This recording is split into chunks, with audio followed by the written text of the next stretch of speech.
Dans cette vidéo, on va voir ensemble comment analyser le taux d'ouverture et de clic. Donc il y a à peu près 45 minutes qui se sont passées entre l'envoi de mon mail et maintenant. En général, on attend un petit peu plus avant de quand même faire une analyse sur le taux d'ouverture, le taux de clic et tout ça. Mais je voulais te faire une vidéo assez rapide pour qu'on voit les résultats immédiats. Donc tu vois qu'ici, il y a une dernière colonne qui s'est ajoutée lorsqu'on a envoyé notre mail. Donc on voit ici, quand le mail a été juste envoyé, ça marque email sent. Quand ça a été répondu, ça marque responded.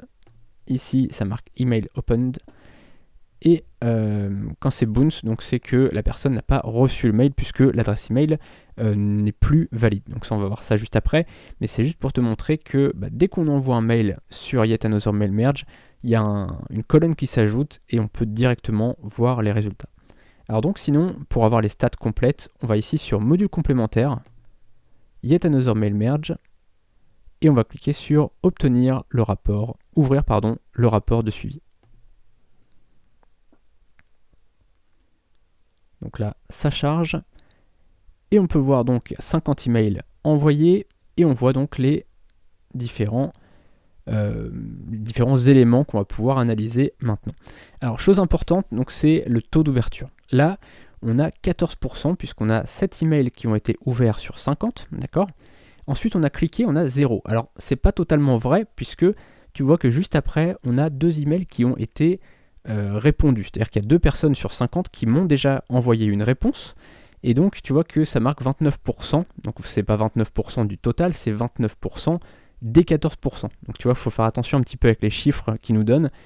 C'est donc 29% des 14%. Donc, il y a finalement 2 personnes, 2 emails qui m'ont répondu à mon mail. Et donc, parmi ces 2 personnes, il y a une personne qui m'a dit qu'elle avait cliqué, qu'elle avait été voir la page, que c'était très intéressant et tout ça. Donc, en fait, à partir du moment où la personne a répondu, ça va la basculer dans réponse et non pas dans clic. Tu vois, donc c'est assez...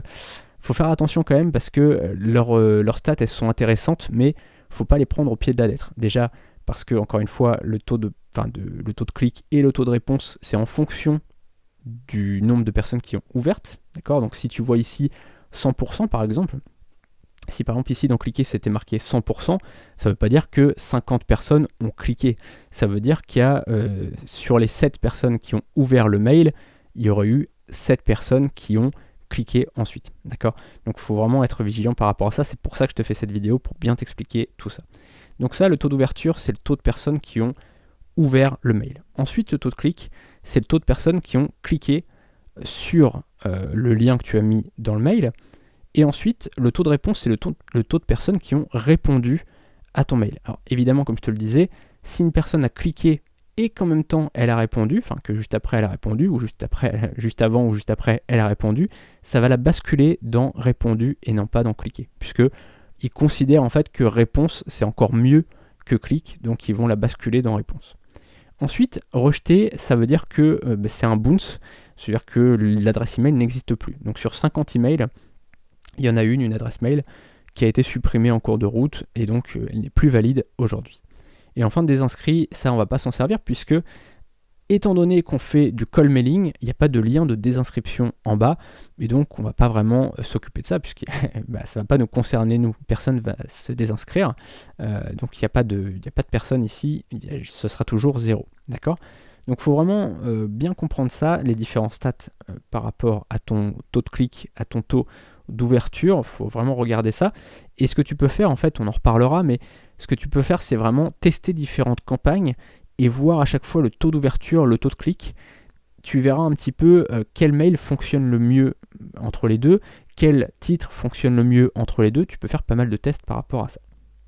Chose importante aussi, imaginons qu'une personne ait une adresse Gmail et que cette personne ait synchronisé son adresse email sur son portable, tu sais, avec l'application de base sur iOS ou sur Android, et bien dans ce cas-là, ça ne comptabilisera pas comme ouvert ou comme cliqué.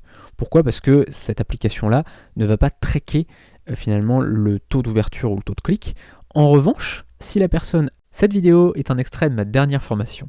Pour accéder à la vidéo entière et à toute la formation, tu peux cliquer sur le lien dans la description. A tout de suite.